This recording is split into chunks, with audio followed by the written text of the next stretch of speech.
আসসালামু আলাইকুম সুপ্রিয় দর্শক, welcome to my YouTube channel Decor Life. পিঠাপুলি আমাদের দেশের একটি ঐতিহ্য, আর পাটিসাপটা পিঠাটি কিন্তু পিঠার মধ্যে অন্যতম একটি পিঠা।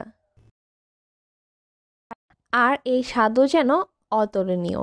আজকে আমি একটি পাটিসাপটার পিঠা তৈরি করব। আশা করছি আমার এই রেসিপিটি আপনাদের কাছে ভালো লাগবে। আর ভালো লাগলে আমাদের চ্যানেলটি সাবস্ক্রাইব করে আমাদের পাশে থাকবেন। শুরু করছি আজকের রেসিপি। পিঠা তৈরির জন্য একটি মিক্সিং বোলের মধ্যে দিয়ে দিচ্ছি 2 কাপ চালের গুঁড়ি, আর দিচ্ছি 1 কাপ পরিমাণ ময়দা, আর দিচ্ছি 1/3 কাপের মতো গুঁড়া দুধ, আর দিচ্ছি হাফ কাপের মতো চিনি, আর দিচ্ছি হাফ চা চামচের মতো লবণ।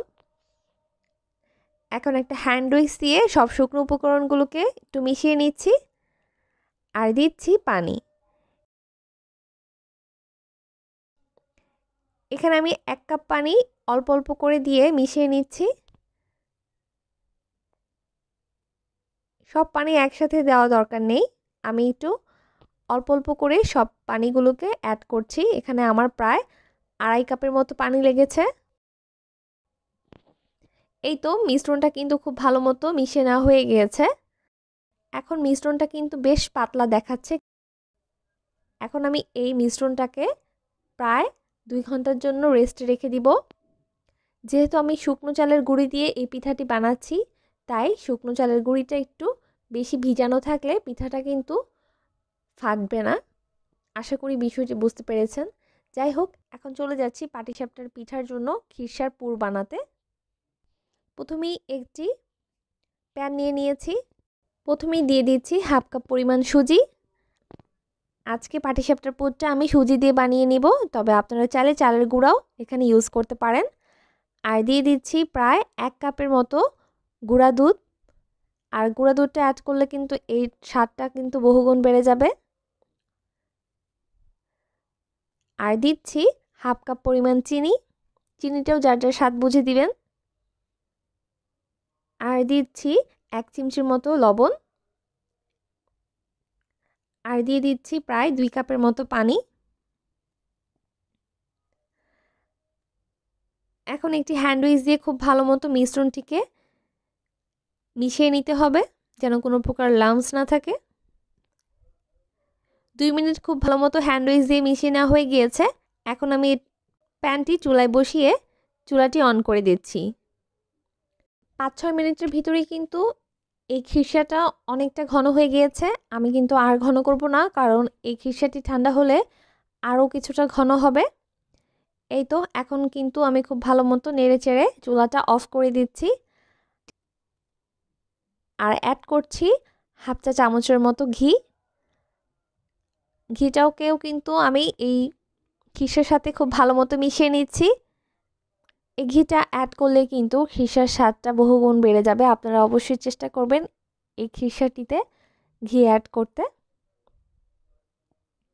এই তো আমাদের পাটিসাপটার জন্য খিরসাটা কিন্তু একদম রেডি। এখন চলে যাচ্ছি পাটিসাপটা পিঠাটি তৈরি করতে। এই তো প্রথমে আমি একটি ননস্টিক প্যান নিয়ে নিয়েছি। চেষ্টা করবেন অবশ্যই একটি ননস্টিক প্যান নিতে, এতে করে আপনার পিঠাটা কিন্তু কোনোভাবেই লেগে যাবে না। এই পর্যায়ে কিন্তু চুলার ফ্লেমটা একদম লোতে থাকবে। এখন কিছুটা তেল দিয়ে দিচ্ছি, টিস্যুর সাহায্যে অতিরিক্ত তেলটি মুছে নিচ্ছি।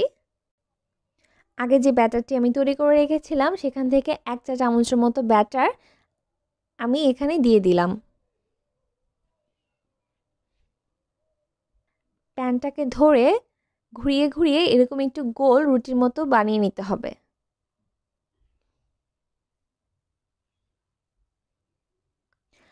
এখন ঢাকনা দিয়ে ঢেকে দিচ্ছি, আর 1 মিনিটের ভিতরেই দেখবেন এই যে কালারটি চেঞ্জ হয়ে আসছে।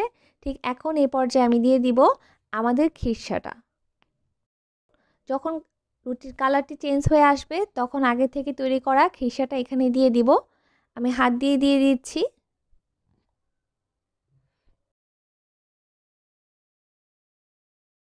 এখানে খিরসাটা আপনারা আপনাদের পছন্দ মতো ইউজ করবেন। এখন যে সাইডে আমি খিরসাটি দিয়েছি, ঠিক সেই সাইড থেকে এই পিঠাটাকে ফোল্ডিং করে নিতে হবে।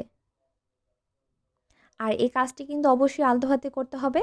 খেয়াল রাখতে হবে কোনোভাবেই কিন্তু আমরা পিঠার উপর প্রেস করব না, এতে করে পিঠাটা কিন্তু বেশ চ্যাপ্টা হয়ে যাবে আর পিঠাটা ফেটে যেতে পারে। আশা করি বুঝতে পেরেছেন। যাই হোক, আমি আলতো হাতে কিন্তু ফোল্ডিং করে নিয়েছি আর আমি 10 সেকেন্ড করে এপিঠ ওপিঠ কিন্তু ভেজে নিচ্ছি। এটাও তুলে নিচ্ছি। আমি আরও একটি পিঠা আপনাদেরকে বানিয়ে দেখাচ্ছি। প্রথমে কিছুটা তেল ব্রাশ করে নিচ্ছি এবং টিস্যু দিয়ে অতিরিক্ত তেল মুছে নিচ্ছি আর দিয়ে দিচ্ছি আগে থেকে তৈরি করা আমাদের পিঠার ব্যাটার। 1 মিনিটের মতো ঢেকে রান্না করে নিচ্ছি। 1 মিনিট পর দিয়ে দিচ্ছি আমাদের খিরসাটা।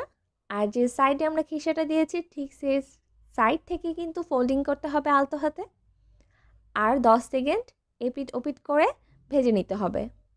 পাটিসাপটা পিঠা বানানো কিন্তু একদম সহজ কাজ। কেউ চাইলেই কিন্তু এই পিঠাটি তৈরি করে নিতে পারে। এই তো আমি আমার সবগুলো পিঠাকে তৈরি করে নিয়েছি।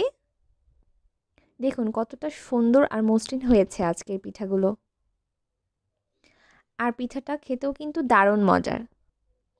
আশা করছি আমার আজকে এই রেসিপিটি আপনাদের কাছে ভালো লেগেছে। ভালো লাগলে ভিডিওটিতে একটি লাইক দিবেন আর আমাদের চ্যানেলটি সাবস্ক্রাইব করে সবাই পাশে থাকবেন। সবাই খুব ভালো থাকবেন। আল্লাহ হাফেজ।